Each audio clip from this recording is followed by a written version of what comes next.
Imaginez être sans domicile fixe, parcourir la planète pendant 8 années, caméra au point, pour capturer et partager la sagesse des personnes croisées sur votre chemin. C'est la vie que mène Najib, Human Naj. Dans cet épisode brut et sans coupe, il nous confie son parcours d'enfant, rêveur devenu psychopraticien et formateur.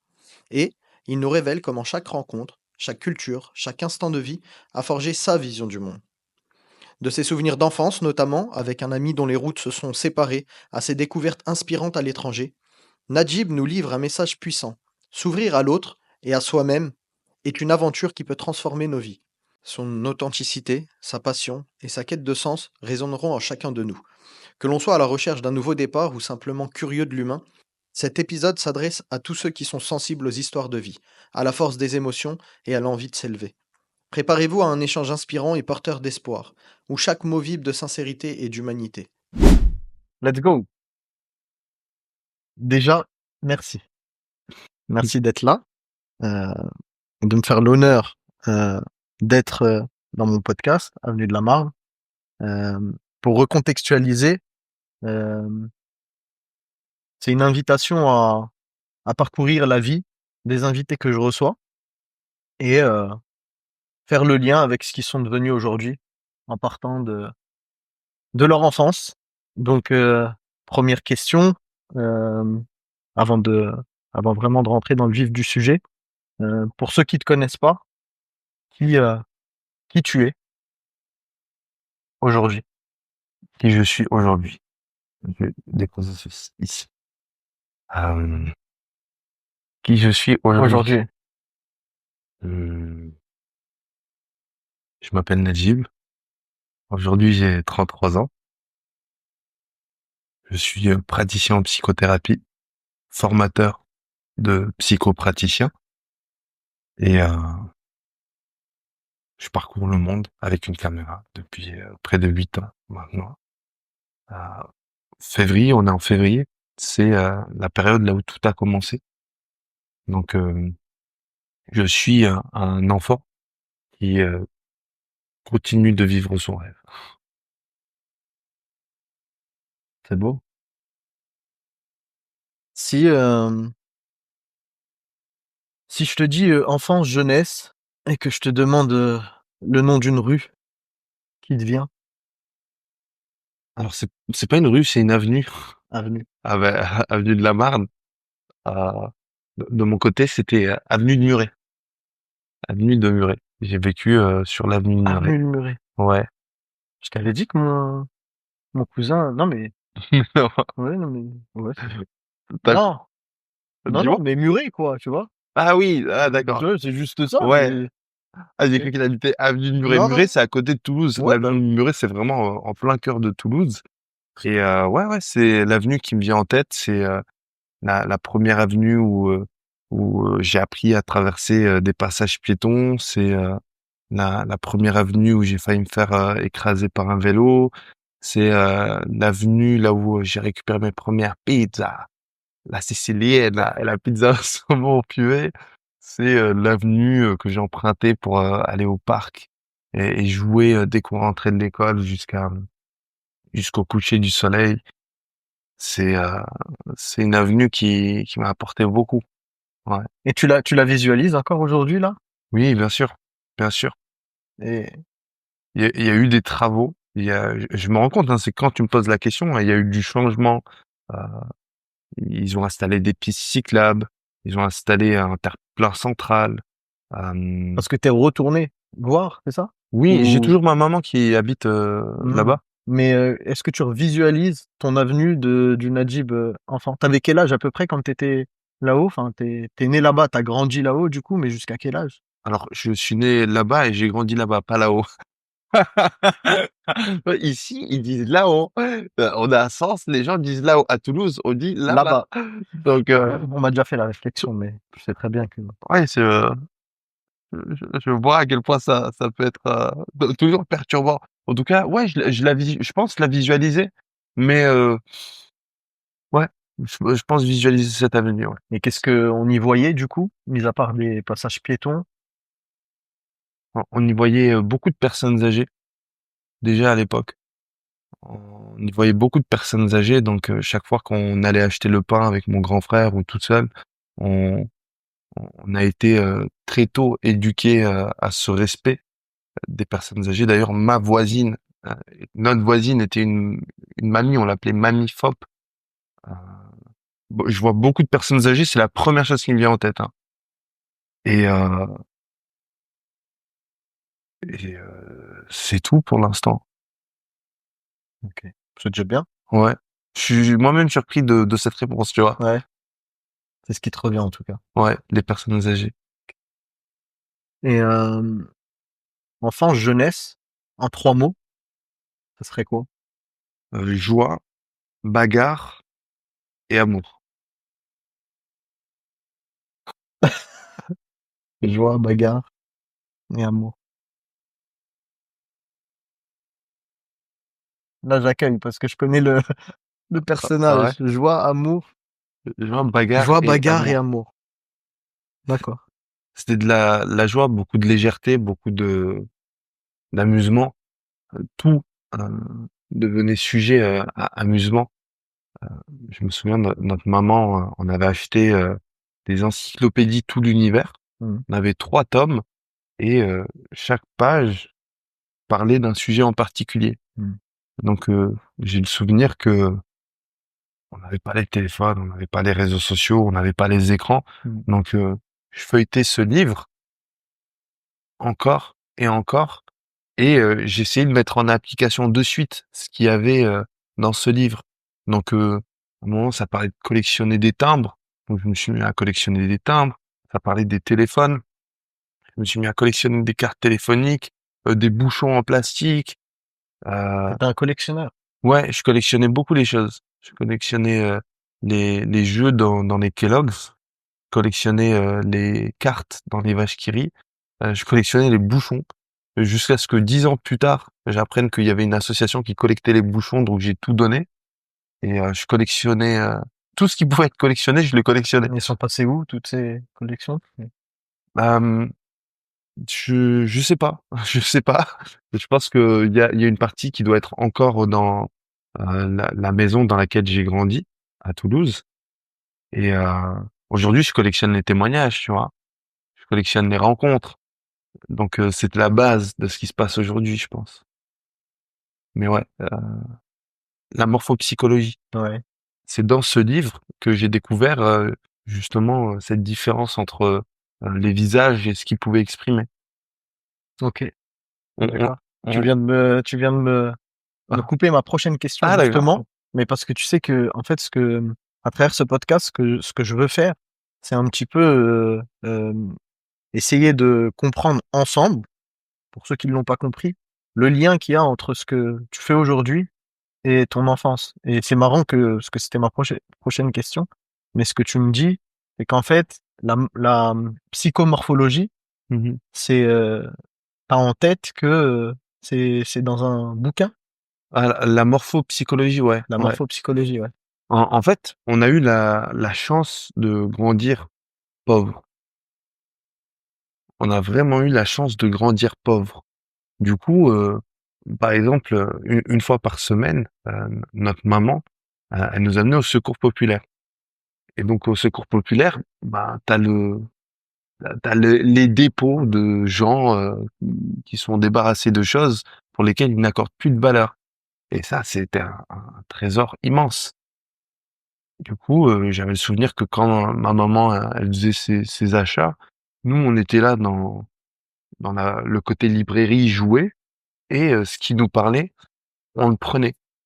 Tu sais, c'était 2 € le lot de 10 livres, un truc Mmh. comme ça et donc j'ai commencé à m'intéresser à l'astrologie. J'ai commencé à m'intéresser à la physiognomie, je crois que ça s'appelle comme ça. C'est l'ancêtre de la morphopsychologie et Tu déjà cette, sensibilité pour, la découverte, du monde au final? ouais, Découvrir ce qui t'entoure, tu un curieux? je pense oui, oui, oui. Parce que c'est les livres et la curiosité, c'était notre seul moyen de véritablement voyager. On prenait, des revues Fram et je me souviens, je découpais les images et je me projetais déjà à l'époque à l'école primaire. Là, on parle vraiment de Ouais, l'enfance. ouais. Je découpais des images et j'imaginais que je vivais cette scène. Le séjour, je le lisais, je le relisais et je me projetais.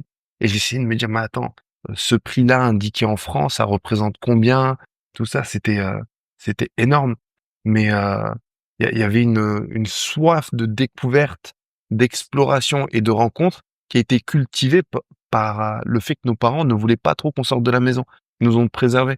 Moi, jusqu'à 17-18 ans, je sortais pas trop de la maison, hein. C'était juste pour, faire du vélo, aller courir, mais et aller jouer avec, les amis, Mmh. tu vois? Est-ce que Au cette pied de soif, la maison. est-ce que cette soif de découverte, elle est toujours, là, présente aujourd'hui? Toujours, toujours. Mmh. Aujourd'hui, c'est une soif même qui a grandi, mais elle puise sa source dans ça, dans ce qui a été cultivé pendant, une dizaine d'années en réalité. Mmh. C'est pendant près de 10 ans, à être dans un jardin, dans lequel, il y a plein d'expérimentations qui sont faites. Le dictionnaire aussi, hein, je pouvais prendre des mots, au hasard et tu sais, tourner les pages au hasard. Ça a commencé là, avec les dictionnaires. Aujourd'hui, c'est quoi le mot d'aujourd'hui? Ça nous renvoie à quelle science? Ah OK, comment est-ce que je peux développer cette science à partir des livres que j'ai? Mais vraiment l'astrologie, à ce moment-là, bon, tu sais, d'un point de vue religieux, spirituel, j'en connaissais pas les limites. Même, nos parents à l'époque, Ouais, ouais, les premiers, hein, ouais, les premiers, ils nous disaient, «C'est quoi ton signe toi d'ailleurs?»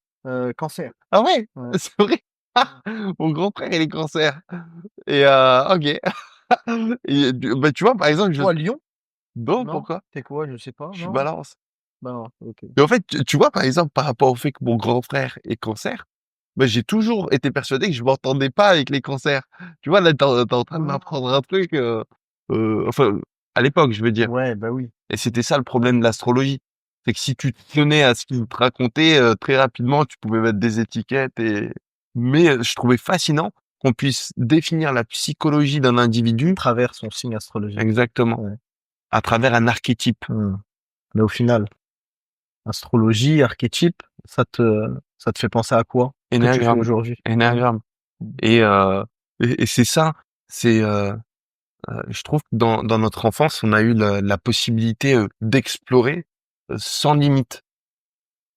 On a eu la possibilité d'explorer en se trompant. On a eu la possibilité d'explorer en s'accordant, le fait de s'engager corps et âme dans une direction pour réaliser par nous-mêmes qu'en fait cette direction peut-être que, bah, elle fait pas sens. Mmh. Donc, tu sais, nous aujourd'hui combien de fois, on aspire à se diriger dans des cursus, à faire des choses et dès le début on nous freine, on dit: «Non mais non, mais ça ça n'aboutira à rien» ou «C'est pas pour toi». Formatage. Formatage, cadrage, alors qu'à l'époque, c'est, «Ah, tu t'intéresses à ça? Vas-y». Mmh. Tu sais, j'ai passé des heures à collectionner des trèfles à 4 feuilles, pensant que ça apporterait de la chance. Bah, quand tu as passé des heures, des jours à collectionner des trèfles à 4 feuilles et que tu t'es rendu compte que ça apportait rien de plus, tu next Next. et tu ne t'attaches à plus rien. Tu sais que la chance, elle vient pas de là. Et aujourd'hui, est-ce que tu es attaché à certaines choses? Est-ce que je suis attaché à certaines En choses? tout cas, si je te dis, attache, aujourd'hui, qu'est-ce que ça t'évoque? À la fois, c'est, je pense la seule attache. Aujourd'hui, je m'évertue à m'attacher, à la foi et même, je pense que c'est peut-être pas, moi qui suis attaché à la foi, mais, la foi qui est attachée à nous et quand tu te rends compte que des fois, tu as envie de partir quelque part, elle te retient, elle t'empêche d'aller, dans une direction, ben, tu te dis: «Ah, ben, je devrais peut-être honorer ce lien, cette connexion». Avec, le divin, avec le subtil, avec le beau, l'immense, avec l'insaisissable et plus tu te connectes à ça, plus tout autour de soi prend sens et tout devient évident. Sens. Sens, il revient beaucoup parce qu'on est à Sens. Tout à fait. C'est les répétitions encore, mais OK. Hem, dans ton enfance, est-ce que tu as un visage qui te revient en tête, une personne qui a pu marquer ton existence? Alors, je pourrais partir sur le visage classique, je te dirais celui de ma maman. Hmm. Mais je serais tenté de te dire celui de mon meilleur ami. Ok, pourquoi? Qu'est-ce qui enfin, Bon, qu'est-ce qui te, aujourd'hui, quand tu penses à lui et que je te pose cette question, qu'est-ce qui te vient? Pourquoi? là, aujourd'hui, ce qui me vient de suite, c'est de la tristesse, de la nostalgie, euh, des regrets et un manque. Si je me connecte à Ouais, ce c'est que ça. ça évoque. Un manque de sa personne? Un manque de sa personne, de sa présence, de notre lien. Euh, on s'est connus de la deuxième section de maternelle à l'université. Donc de la deuxième section de maternelle au lycée, fin lycée, on était quasiment tous les jours ensemble. Je passais plus de temps avec lui qu'avec mon propre Ouais. frère, qu'avec mes propres parents. On n'était pas toujours dans les mêmes classes, mais y avait cet amour entre nous. Et bon, quand on était petit, on était trop petit pour réaliser aussi ce qui se jouait. Mais il s'avère que il était fils de parents originaires d'Algérie. C'était des pieds noirs d'Algérie de confession juive. Et nous, on savait pas tout ça. Tu vois, tu sais, on s'est juste retrouvés dans la même classe et on est devenus naturellement amis. Et physiquement, on se ressemblait, on rigolait, on était comme des frères. Même moi, j'étais plus attaché à lui qu'à mon propre frère. Et quand tu grandis et que tu réalises ce qui pouvait potentiellement nous diviser, ben ça fait quelque chose. Mais ça a jamais altéré ce lien. Ça a jamais altéré ce lien. Et les années sont passées. Finalement, voilà, on a pris des chemins totalement différents. Et c'est là où tu te rends compte que je me pose la question, est-ce que c'est possible d'avoir de véritables amis après un certain âge? Et je pense pas. Je pense pas qu'il est possible d'avoir des amis après un certain âge. Parce que quand tu es à l'école primaire, tes amis, tu sais qu'il n'y a pas d'intérêt Ouais. quelconque. Ouais. Dans ce sens, ok. C'est dans ce sens, ouais. Tu sais que cette personne, elle est là, et quand t'es petit, tout est plus simple. T'es à côté de cette personne parce que tu l'aimes bien, les gens à côté que t'aimes pas, t'es pas avec eux. C'est, ça me fait penser à, tu vois, ce qu'on a déjà parlé, l'être qui nous sommes. Quand on est enfant, on est tout. Et en fait, il y a pas, tu sais, on a envie de dire, hey, c'est quoi, tu me saoules, tu me saoules. Mmh, Aujourd'hui, par intérêt, on pourrait s'empêcher de dire, c'est quoi, tu me saoules, parce que derrière, on réfléchit trop. Donc, ok, mmh. je vois. Alors, aujourd'hui, par contre, moi, je crois en la fraternité, mais je crois pas en l'amitié. Mm. Je pense qu'il est possible de créer des liens fraternels, et Mhm. pour moi, la fraternité, c'est l'amitié qui va avoir une dimension spirituelle. Ouais. C'est-à-dire, nos âmes, nos cœurs et nos êtres tendent à se rendre dans la même direction. Donc, nous ne sommes pas amis, nous sommes frères, comme si nous appartenions à une famille qui agissait, œuvrait dans le même sens. Alors que l'amitié, Ouais, ouais. il manque quelque chose. Mm. Tu vois, toi, Ouais, quelle ouais, différence tu carrément. fais entre l'ami et le frère? Euh,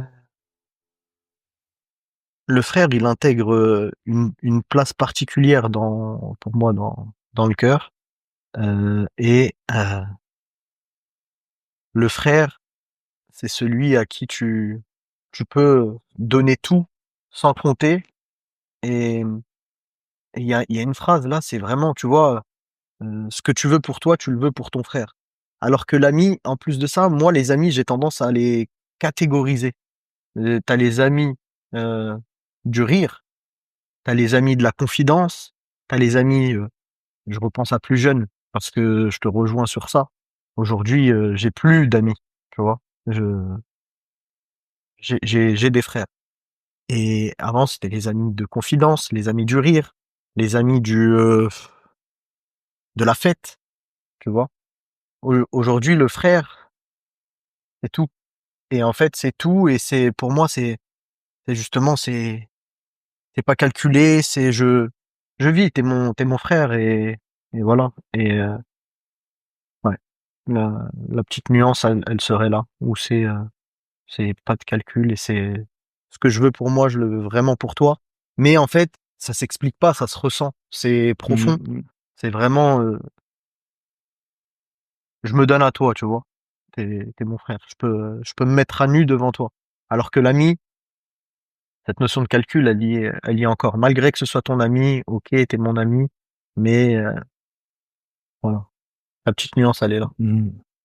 Ben, cette personne, du coup, elle a été un ami, elle a été un frère, et sur une quinzaine, vingtaine d'années, presque. Donc Et aujourd'hui, aujourd'hui, on n'a plus de contact. On pourrait le reprendre théoriquement, mais c'est juste qu'on est tellement dans deux univers totalement ouais. différents que il y a pas cette nécessité-là.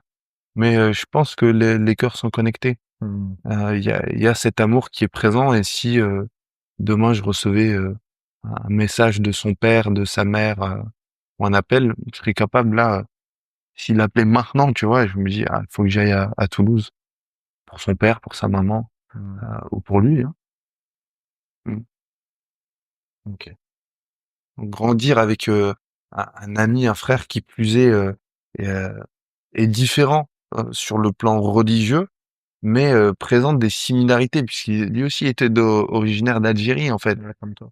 comme moi. Sauf que lui, ben, il a été arraché, à l'Algérie. Ça, son grand-père, son père, ses parents ont été arrachés, de l'Algérie pour toutes les raisons, dans lesquelles on va pas rentrer. Mais c'était beaucoup de compassion pour lui, et de la tristesse de voir que il s'interdit d'y retourner. Et de qui est-ce qu'on parle?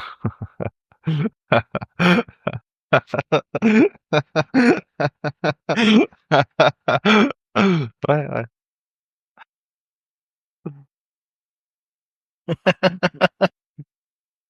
Là, t'es en train de retourner là.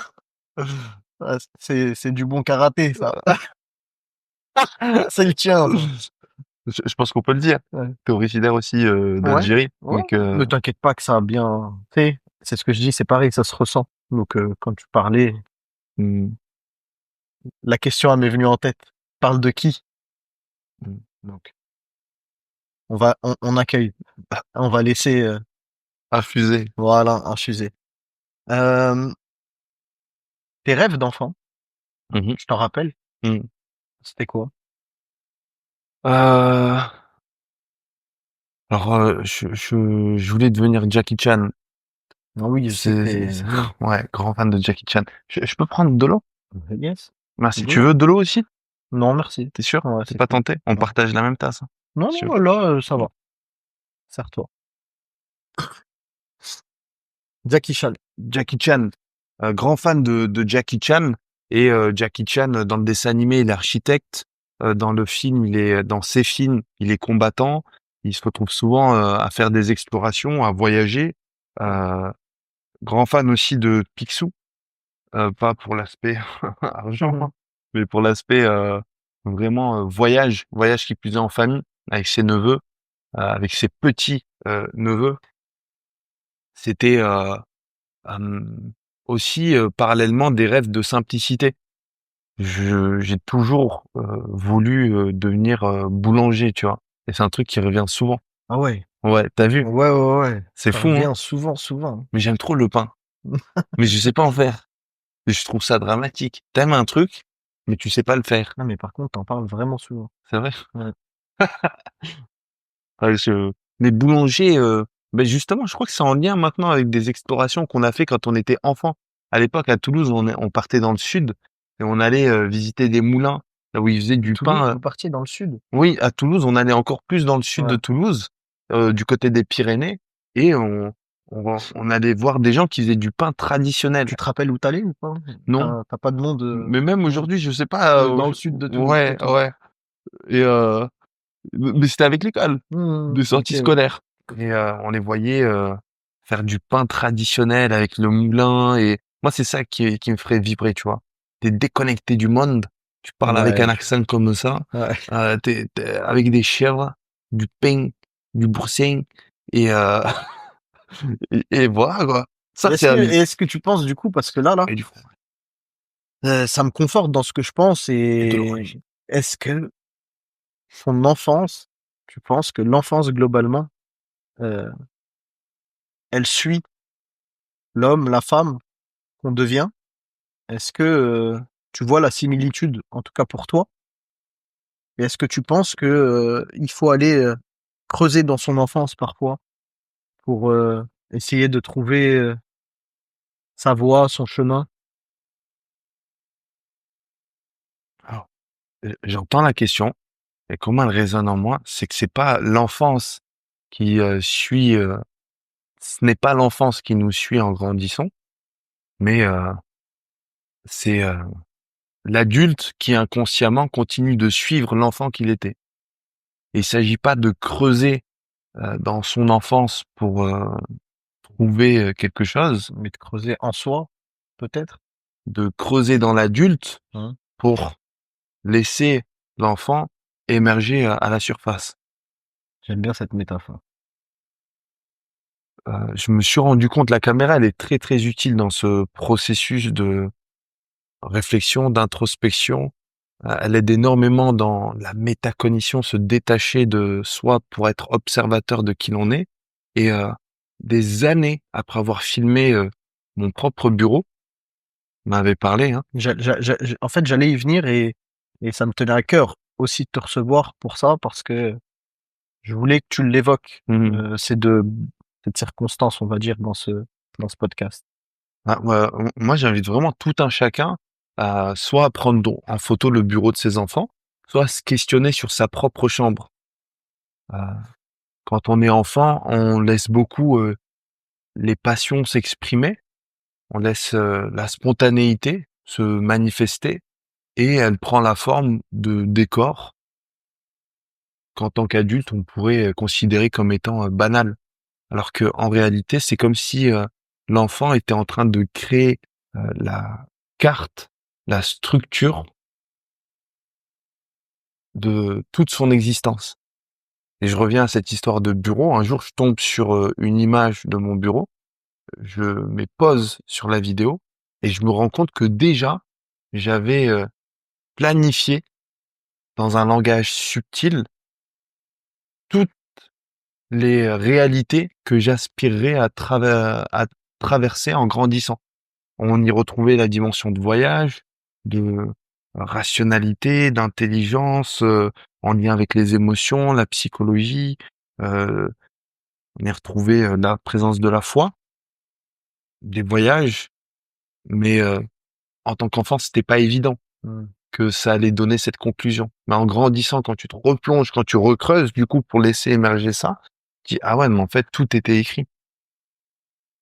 Et donc, tu les gens aussi là, de ce que je comprends, à justement à laisser de la place à l'enfant pour qu'il émerge en soi, et ce qui ferait peut-être, si je comprends bien, selon toi, que l'adulte soit en plein dans sa voie, en fait.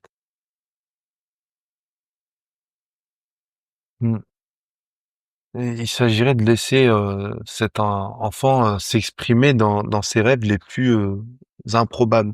D'ailleurs, c'est un exercice, hein, que dernièrement, moi j'invite tout un chacun à faire cet exercice, c'est noter les 10 décisions les plus insensées qu'il pourrait prendre pour cette année.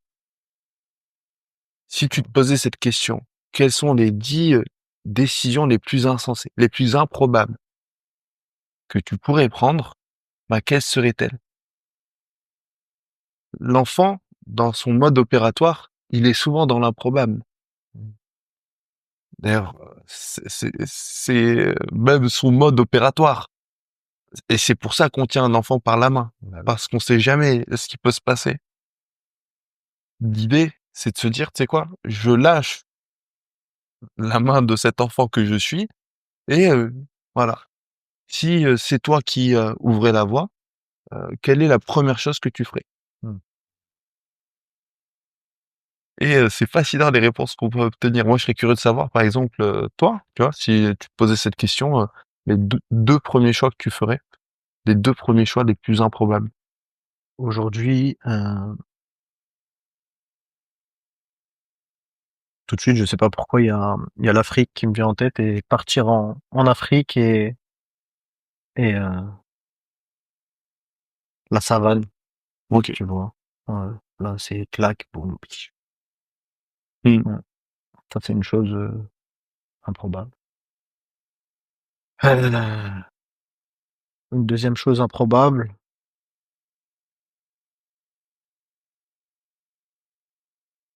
bah, tu vois, ça a encore un lien avec le voyage. Il y a pas plus tard qu'hier, je parlais du Japon. Je OK. sais pas pourquoi, aller au Japon, Mmh. voilà. Et je dis bien improbable, ça veut pas dire que c'est, mon rêve, c'est quelque chose qui voilà, parce que moi, ça a toujours été la Malaisie. Depuis que je suis petit, j'ai envie d'aller découvrir la Malaisie. Mais le Japon, heu, ouais, partir au Japon, pourquoi tu y vas? Je sais pas, Mmh. j'y go. Voilà, donc ouais, en termes d'improbabilité, ouais. Ah, moi, c'est, je pense, hein, c'est des réponses qui me sont venues en t'écoutant aussi. Les 2 premières qui me sont venues, c'est acheter une voiture et manger une glace au pamplemousse. Jamais Tu vois? tu jamais mangé de glace au pamplemousse?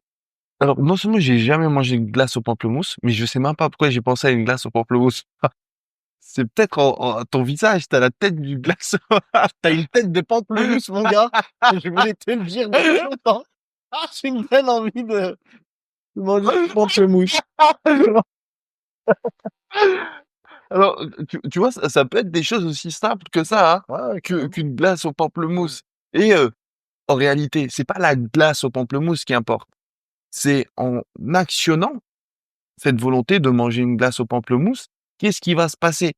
Déjà, là, où est-ce qu'on trouve une glace au pamplemousse? Tu vois ce que je veux dire? Franchement, je me dis déjà, est-ce que tu as déjà vu une glace au pamplemousse? Tu vois? Genre une proposition. Dans Et imagine, ça existe qu'au Japon. Donc et nous, on se retrouve du coup sur ce chemin ouais. en commun, parce que toi, c'était le Japon qui Qu'est-ce que je t'animait. fais ici, Nadine? Je suis venu bouffer ma glace au pamplemousse. Waouh. Et en fait, c'est ça, c'est se dire, c'est pas le même si ça paraît fou, aujourd'hui, tu vois, on éteint ce genre Ouais. d'idée parce qu'elle paraît, saugrenue, mais en réalité, Mais c'est ça. mais c'est Qu'est-ce ça qu'elle soulève? et c'est ça et là, ça résonne encore plus. On a évoqué tout à l'heure en off. Hier, j'ai eu une conversation avec ma femme et je lui disais: «En fait, on se laisse pas assez, porter par ce qui vient». Parce que en fait, glace au pamplemousse, toujours pareil, je vais revenir à une chose, le regard des autres. Moi, ça résonne. En fait, c'est toujours de se dire: «Mais en fait, là, si je dis une glace en peu au pamplemousse, les gens, ils vont me prendre pour un gogol».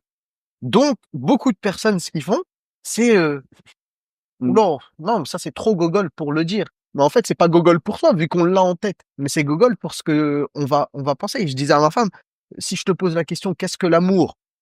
et que tu as envie de me dire: "C'est un tournesol qui pousse", mais c'est la bonne réponse. Tu vois? Il y a pas d'autre, tu vois? Enfin, c'est donc ouais, on a bien fait de faire cet écart aussi, tu vois? Et moi, ce que tu dis là, en lien avec Jackie Chan, ça me fait penser à, comment construire une légende à partir d'une glace au pamplemousse. D'accord?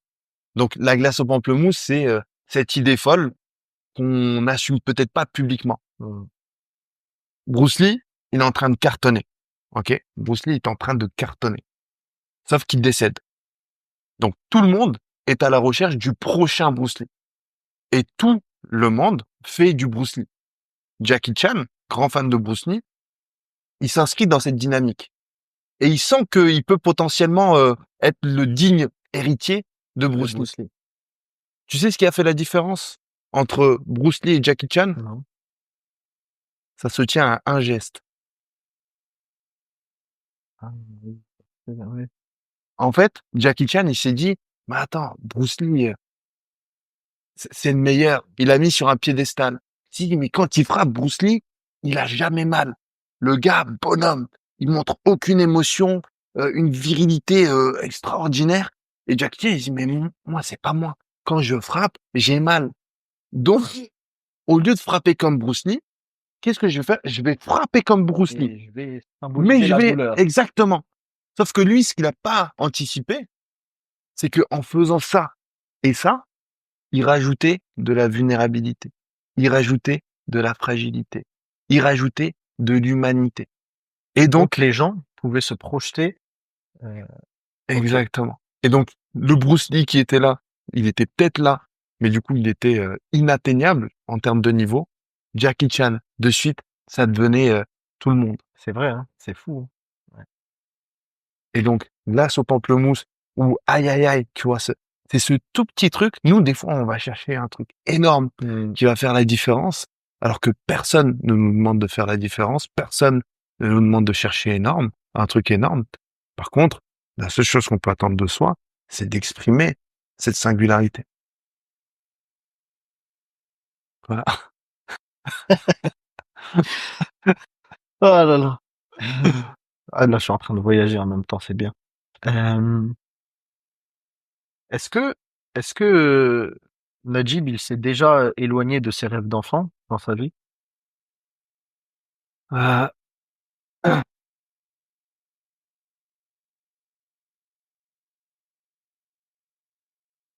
Najib, il s'est déjà éloigné de ses rêves d'enfant. Euh, il en est loin. Il en est très très loin aujourd'hui encore. De son rêve ultime. Un jour, quelqu'un m'a posé cette question, hein. J'étais en consultation. Cette personne m'a mis une claque. J'étais en consultation et euh, cette personne allait avoir une décision importante à prendre sur le plan professionnel. Elle se demandait si c'était vraiment ce qu'elle voulait. Elle avait conscience que ça pouvait s'inscrire dans le cadre d'une sorte de mission, une mission de vie. Mais elle se demandait si c'est ce qu'elle voulait véritablement. Ok. Et d'un coup, elle retourne la session, elle retourne la consultation. Et elle me dit, mais toi là, tu es en train de vivre ton rêve? Hmm. Oh, elle me pose cette question. Je, je plonge à l'intérieur de moi. Et je me dis, mais non, moi je suis pas en train de vivre mon rêve. Je déteste les réseaux sociaux. J'aspire à être uniquement dans l'instant présent, être connecté avec les gens, avec la nature, avec le vrai. Moi, ce que je préfère dans tout ce que je fais, c'est quand je suis une semaine dans le désert, Hmm. loin du téléphone et uniquement dans l'instant présent. Donc je me dis, non, non, là c'est vrai en fait. Je suis pas en train de vivre mon rêve, mais je suis en train de vivre une mission que j'aborde comme un enfant. Hmm. Euh, Ça fait partie, je pense, des rêves d'enfance. Voyager, aller à la rencontre des gens, vivre avec légèreté, simplicité, se déplacer, se sentir libre. Mais c'est pas le rêve ultime. Le rêve ultime, c'est celui dans lequel euh, je suis avec mes chèvres, la montagne. On a parlé à plusieurs reprises. Les chèvres, la montagne, coupé de tout, et t'es pas dépendant de quelque chose d'extérieur. T'as pas besoin de prendre une voiture pour manger. T'as pas besoin d'aller payer ton électricité, ton eau, ton machin. Tu t'es autonome, t'es autosuffisant. C'est pour ça que j'ai énormément d'admiration pour. Moi, je m'en fous de Bill Gates, je m'en fous d'Elon Musk, je m'en fous de tous ces gens-là. J'ai, avec tout le respect que je leur dois, ou pas. Mais moi, ce que j'admire, c'est les gens qui arrivent à vivre en autonomie. Hmm. J'admire les anonymes, j'admire les, les, les gens reclus, j'admire les gens qui ont choisi de se préserver et de préserver la société de leur propre mal. J'admire ces gens. Je t'ai déjà parlé de mon rêve, donc peut-être que un jour, on se fera coucou de la montagne d'où tu es, et je serai dans celle d'en face avec mes moutons. Ah, ouf. Un sourcil là Et Roby? mais qui est long, mais il est trop. Attends, bouge pas. C'est vrai? Là. Non, mais je te jure, non, mais Je parce sais, qu'en plus, c'est possible. là, si tu fais un montage dessus avec les reels, ça va être trop problématique. Il est en train de, Non. non, mais je te jure, il est en train de dépasser de ouf. Là, Les gens, ils vont voir que ton sourcil. non, là, maintenant, ils vont voir mon sourcil. Oui. Mais avant, ils l'avaient pas vu. Attends. Non, Dites-nous après, en c'est pas commentaire si vous avez vu son sourcil ou pas. après, c'est pas ça, c'est que toi, tu vois le profil. Donc, tu vois le blanc, le noir, le blanc. Mais en Ah. face, Mais non, mais attends, je vais te le montrer parce que même toi, tu vas dire, mais je crois qu'il était, il était sage jusqu'à ce que tu parles de ton rêve. Attends, regarde-moi, regarde-moi. Non, mais même toi, tu vas dire, attends, non, on dirait, on dirait ton sourcil, il a poussé pendant l'interview. Regarde, regarde. ah oui. Mais oui, Ah oui, il m'a poussé par une interview. mais c'est choquant, non? Mais non, mais il a poussé. Imagine le délire. Et Non, donc, mais avant, non. avant, je le voyais pas. Attends, je le fais. Non, mais toi-même, tu sais.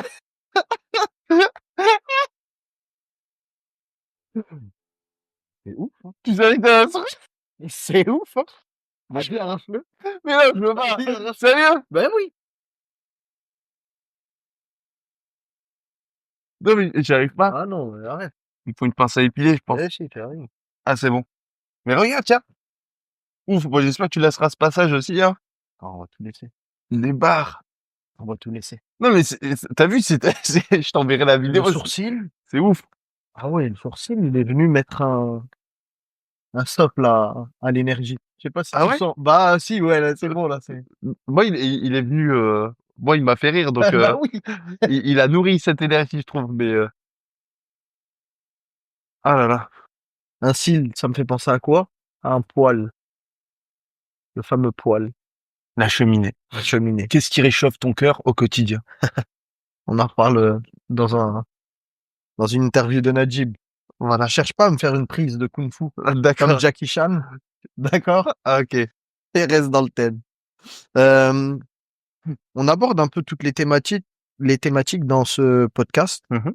Enfin, je dis toutes, mais non, c'est surtout l'enfance relié à ce que tu fais aujourd'hui, ce que tu faisais quand tu étais enfant, mais on parle aussi mental, mindset. Euh, Est-ce que dans ta vie, là, si je te dis défi mental que t'as rencontré, le plus gros défi mental que tu aies pu rencontrer?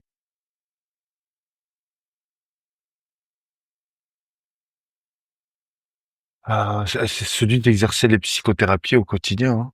Hmm. Ça, c'est mental, hein. Ça demande quoi? Ah, ça demande sans cesse de se remettre en question sur qui l'on est, sur ce que l'on fait, sur où est-ce que l'on est dans sa vie. Quand quelqu'un t'appelle et te fait part de problématiques, t'entends, t'accueilles, mais tu remets en perspective aussi ta propre vie, ta propre existence. Hmm. Une personne elle t'appelle, elle te dit voilà, mon conjoint il est comme ci, il est comme ça. Ok. Bah, avant de poser un regard sur son conjoint, intérieurement, je me pose la question, quel conjoint je suis? Quand j'entends une personne s'exprimer, je, quand j'entends une femme s'exprimer, je me dis, ok, est-ce que ma femme ressent la même chose vis-à-vis de moi? Est-ce qu'elle se dit la même chose vis-à-vis de moi? Et si c'est le cas, s'il y a un semblant de proximité, alors il faut que je le change, hein. Je dois le changer. Donc c'est beaucoup de changements, une introspection constante. Et va te réveiller avec pour premier message de la journée quelqu'un qui te parle d'une situation de vie très compliquée. C'est dur. Hmm. Croyance limitante, est-ce que tu as une croyance limitante là que tu as Mhm. réussi à dépasser dont tu es fier? Euh, Ça réagit. ouais. Franchement, la première chose qui m'est venue en tête, c'est la pilosité. Tu vois, ça a été pendant des années. Je m'en suis pas rendu compte, hein. Ouais, exactement. Mais je me suis pas rendu compte. Et pendant des années, tu sais, je me rasais la barbe à blanc, je me taillais les cheveux, je me faisais des dégradés. Et ça a été l'une des croyances limitantes que j'ai dépassées, qui a eu le plus d'impact. Le jour où je me suis dit, je vais me laisser pousser la barbe et les cheveux, j'en ai rien à faire de ce que peuvent penser les autres. Ah, ça a créé une libération en moi. Si j'avais su qu'il fallait juste se laisser pousser les cheveux et la barbe pour ça, j'aurais jamais cru la personne qui m'aurait dit ça. Et c'est peut-être l'un des grands paradoxes de la psychothérapie. Souvent, on veut aller chercher des solutions miracles, alors que la première chose, c'est quoi? C'est de regarder en soi. Quand on dit regarder en soi, bah c'est ça. Ouais. C'est OK, qu'est-ce que j'ai jamais osé faire? Un choix insensé, une décision insensée.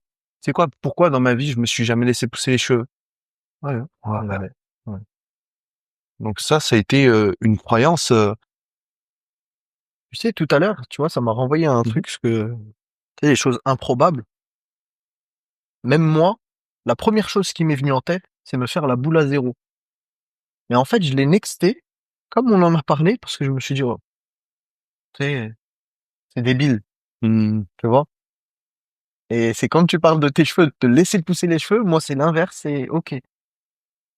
Ouais, en Tu fait, jamais c'est fait de boule à Z? si, j'ai déjà fait, mais genre, là, moi, le truc improbable, c'est là. Mmh. On lui amène la tondeuse! Non, mais ouais, tu vois? Chaud? Chaud, on le fait en direct? Je te jure que c'est ah oui, pas de Ah problème. là là. Tu sais, vraiment, je suis arrivé à un stade aujourd'hui où Magnifique. Oh, go. Très puissant, très puissant. on le fait toi aussi? Non, Non, toi, non. moi je l'ai déjà fait à Oui, plusieurs reprises. ouais. Et là, je suis plus dans ce process parce que mine de rien, tu vois, pour les gens qui saisissent Ouais, le coupage de cheveux, il oh, c'est des gens, j'ai pas ouais. pour les gens qui saisiraient pas, en réalité, quand tu te laisses pousser les cheveux, c'est un travail immense sur la patience, sur, l'acceptation. Tu sais pas ce que c'est, l'acceptation. Laisse-toi pousser les cheveux, regarde comment ils sont haraches Mmh. et Mais j'avais ce ah, projet aussi, il y a quelques mois. C'est mon cousin, il m'a dit: «Laisse pousser tes cheveux». Je dis: «Oh», je dis: «C'est trop dur. c'est dur. Tu ressembles à rien». Enfin, tu sais, il y a une période où tes cheveux, Ah oui, c'est n'importe quoi, tu vois? et elle Donc est longue cette et période, elle est elle longue, est très donc longue. ouais. Et si on parlait d'échec, Mmh. heu, un échec qui te vient en tête, mais un bel échec. C'est mes études, en droit notarial. Donc, j'ai fait pendant près de 8 ans, hein, du droit. J'ai étudié le droit pendant près de 8 ans. Échec. Je redoublais les classes, j'arrivais oh! Je suis arrivé jusqu'au master de droit notarial et tu sais vraiment le jour où j'ai compris que c'était pas pour moi, c'est, le jour où j'ai eu un 5/20 en TD et que la prof m'a rendu la copie. Elle m'a dit elle avait écrit, hein, sur la copie: «Pour, regarder la correction, merci de regarder, dans, telles annales, la correction de ce devoir. 5/20». Et je vais la voir, je lui dis: «Mais madame, je comprends pas, c'est mon travail, je l'ai fait par moi-même». «Impossible». J'ai dit: «Waouh». Je me suis inspiré de devoirs, mais c'était le mien. Mmh. Donc, dans un autre TD, au moment de rendre ma copie, au risque de paraître très, présomptueux, je rends la copie au prof et je lui dis: «Écoutez, juste, je voulais vous dire, que c'est mon devoir». Et tu sais le Je dis: «Qu'est-ce» ouais, là, il se dit: «Mais pourquoi il me dit ça?» Je dis: «Non, je vous préviens juste parce que, j'ai eu un souci avec, une autre chargée de TD qui m'a mis un 5/20 et donc je voulais juste vous prévenir que c'était, mon travail». Il me dit: «OK, c'est particulier, mais je me mets une petite annotation et je vous ferai un retour». La semaine suivante, il rend les copies à tout le monde. Moi, j'attends, il est le dernier à je suis le dernier et il me passe ma copie et il me dit: «Monsieur Bédani, par contre, je vous ai pas noté». Et je me dis, et il dit devant tout le monde, si vous permettez, je voulais juste partager quelque chose devant tout le monde, devant toute la J'ai dit: «Ouais, ouais, bah, ouais, enfin, j'en suis, allez-y». Il me dit: «Vous voyez cette copie-là? C'est exactement ce qui vous est demandé en 5e année. Par contre, en première année, vous rendez cette copie, c'est un 8/20». Oh. Quand il a dit ça et qu'il m'a rendu, ma copie avec écrit dessus A++, comme si j'étais à l'école Ah primaire ouais, OK. et j'ai dit: «Ouais, en fait, Ça y est. c'est pas fait pour moi. Je veux pas de ça». Mmh. Et je comprenais. J'ai mis du temps, hein. J'ai refait 3 fois mon 2e semestre de première année de droit. J'avais que des 5 sur 20 et je comprenais pas pourquoi j'étais nul. Moi, je pensais être nul, Mmh. mais en fait, j'étais pas adapté, Ouais, c'était juste que t'étais pas à ta place. pas du tout. Ça m'est arrivé aussi de rendre une autre copie un jour. Le chargé de TD, me dit: «Ben voilà, votre copie, je vous la rends. Par contre, elle a pas sa place du tout ici. Elle a Mmh. sa place en face» et en face, il y avait Sciences Po.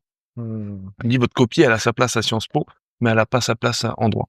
Donc quand tu as un prof qui te dit ça une première fois, deuxième fois, troisième Ouais. fois et que tu vois que ça te décourage, alors que tu sais que tu peux mettre les efforts, l'énergie pour, et au bout d'un moment, tu renonces et personne comprenait pourquoi je voulais, quitter, le droit notarial. Mmh. Bon, en plus, j'ai quitté pour devenir prof des écoles. Mmh. Les gens ils me disent: «Mais tu fou, de notaire à prof des écoles». Je dis: «Ouais, mais non, ça Ouais. m'intéresse». Je vais pas te demander quelle est ta plus belle réussite, mais pour toi, c'est quoi la réussite?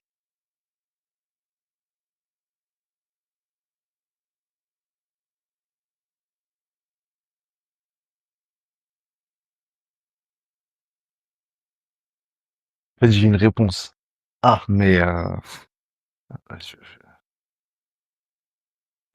je pense que ça risque de la déranger, mais je vais le dire quand même, pas en parlant de moi. Mais je pense qu'on estime la réussite d'un homme à la réussite de son épouse.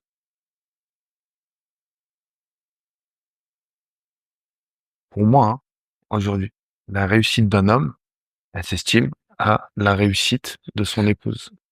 Si, l'homme arrive avec, tout plein de succès et que tu regardes son épouse derrière, que tu vois qu'elle est fracassée, que tu vois elle est au bout de sa vie, qu'elle est fatiguée, qu'elle est malade, qu'elle a développé des cancers, tumeurs et tout, bah, l'homme a tout raté. Alors que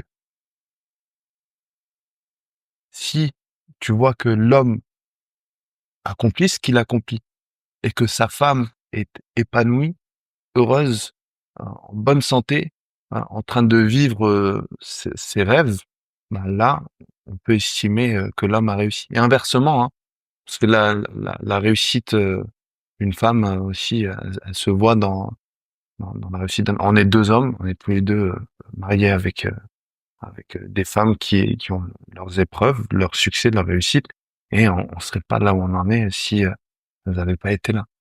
Après accessoirement, ça s'étend, aux parents. Mmh. Ça s'étend, OK, ouais. pour moi aujourd'hui, ce que j'accomplis, c'est la réussite de ma maman et de mon papa. Mmh. C'est pas la mienne. Ils ont réussi leur éducation. S'ils sont eux peuvent être fiers de ce que je fais. Moi non, il y a pas de raison. Ça va me servir à quoi? Tu vois? D'être fier. Mmh. Eux, s'ils le souhaitent, ils peuvent. Parce que c'est le moi je suis le fruit. Je suis pas l'arbre. Imagine le fruit, il est là. Imagine une poire, elle est au bout de la branche. Fais: «Tu vu? T'as vu ce que j'ai fait?» Alors qu'il y a les racines, les branches, le tronc, il est là depuis des années comme ça, il est patient et tout. La poire, elle a mis 6 mois à sortir. Elle fait: «Tu vu?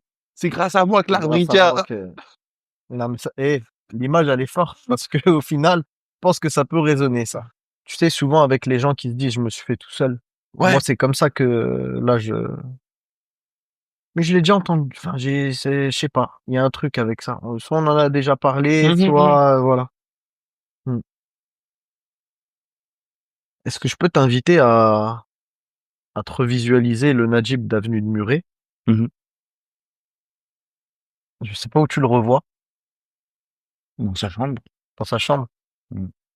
Et si, à ce moment-là où il est dans sa chambre, il y avait, Najib de 33 ans qui rentrait, qu'est-ce que Najib de l'avenue de Muret lui dirait? Je pense que la première chose, je dirais: «Qu'est-ce que tu fais dans la chambre déjà?» Mmh. Il dirait: «Mais qu'est-ce que tu fait? Comment t'es passé par là?» Je crois il y croirait pas. Mmh. Mais en même temps, ça lui donnerait énormément d'espoir, de courage et de foi. Et je pense qu'il se dirait: «Mais en fait, t'es devenu le colonel O'Neill», tu vois? Pour voir la référence Target Ouais. SGA, tu vois? Il dirait: «Mais en fait, t'es devenu, tout ce qu'on regardait à l'époque, t'es devenu un personnage de film», tu vois? Je Mmh. pense qu'il lui dirait ça, hein, parce qu'à l'époque, il voyageait avec les films, le Najib de l'époque. Tu vois? Je sais pas si tu as connu la série Lie to Me? Non. Je crois que c'est un docteur en psychologie, justement, ou, affilié, en tout cas, le gars est dans la psychologie et en même temps dans les enquêtes criminelles. Il voit quelqu'un arriver, il sait de suite, la personne, qu'est-ce qu'elle ressent, si elle est en train de mentir ou pas. Mmh. Heu, le colonel O'Neill avec les voyages, à travers la porte des étoiles et le fait d'aller découvrir des tribus, des peuples, des cultures différentes et s'adapter. Le, ouais, et il serait là en train de se parce qu'en fait, le Najib de l'époque, c'est que ça, ses référentiels. À l'époque, je bon, il y avait tout l'univers, mais il y avait à part Jackie Chan, il y avait Mmh. personne qui pouvait véritablement, heu, m'inspirer dans les personnes réelles parce qu'on savait pas où les trouver. On savait pas où les chercher. Et donc il lui dirait: «Qu'est-ce que tu foutu?» Non? Il dirait: «Mais qu'est-ce que tu fais? Ouais, mais qu'est-ce que tu fait pour en arriver là?» OK. Et Il serait à l'écoute, hein. ouais.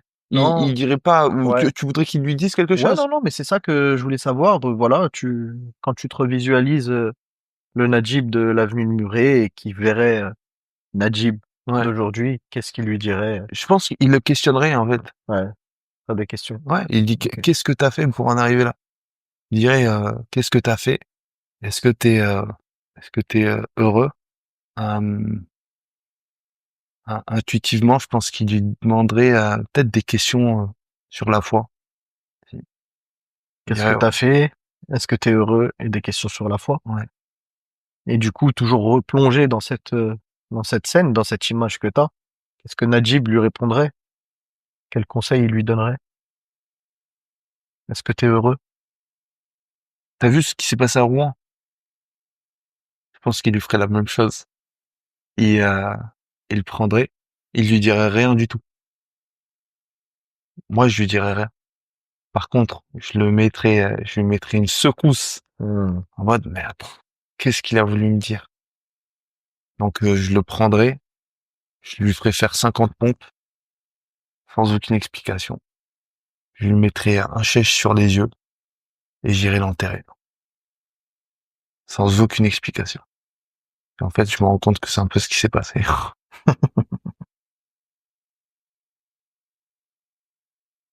Qui s'est passé? Ben, en fait, c'est la même sensation. J'ai le sentiment qu'on est venu, on m'a pris, allez, ferme les yeux. Ah, tu vas goûter à la mort.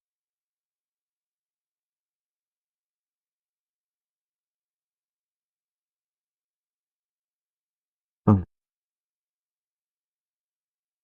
Hem, pour clôturer, parce on a dépassé le timing, je vois. Qu'est-ce que on peut souhaiter à Najib? Quels sont tes projets pour l'avenir?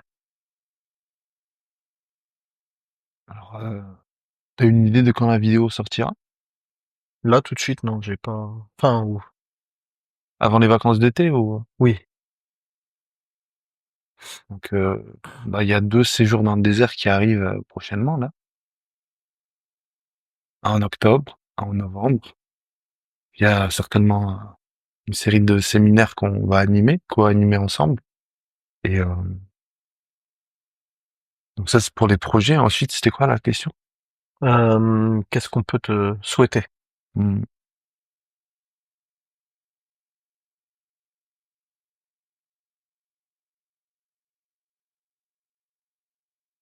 Je pense la même chose que tout un chacun se souhaite à lui-même. Je prends. C'est le meilleur que tu te souhaites. Si tu peux le souhaiter pour moi et toute l'humanité, ça me va.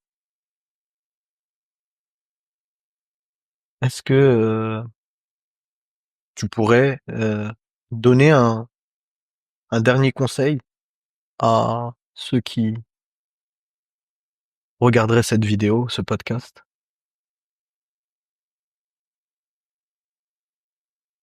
Euh, le premier qui me vient en tête, c'est et je parle à moi-même avant toute chose, c'est arrête de faire semblant. Arrête de faire semblant. Arrête de faire semblant de pas savoir. Arrête de faire semblant qu'il manque quelque chose pour que tu ailles quelque part. Arrête de faire semblant de pas réaliser pleinement ce que tu es, qui tu es. Arrête de faire semblant. C'est fatigant. C'est fatigant. Et c'est tellement plus épanouissant d'aller au bout de ce que l'on est, de son idée. Mm. Ton histoire. Top.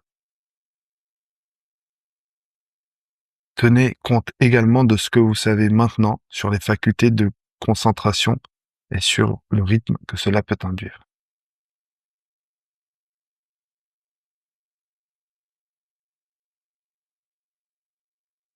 Voilà. On a toutes les facultés et c'est juste une histoire de jauger entre là maintenant. Est-ce que je suis fatigué? Là, est-ce que maintenant je suis en mesure de les déployer? Si je suis fatigué, au lieu de nourrir un bruit qui va me fatiguer encore plus, bah, je dors, je coupe tout. Et si là j'ai l'énergie, bah, je fais quoi? Quelque chose pour être utile. Alright.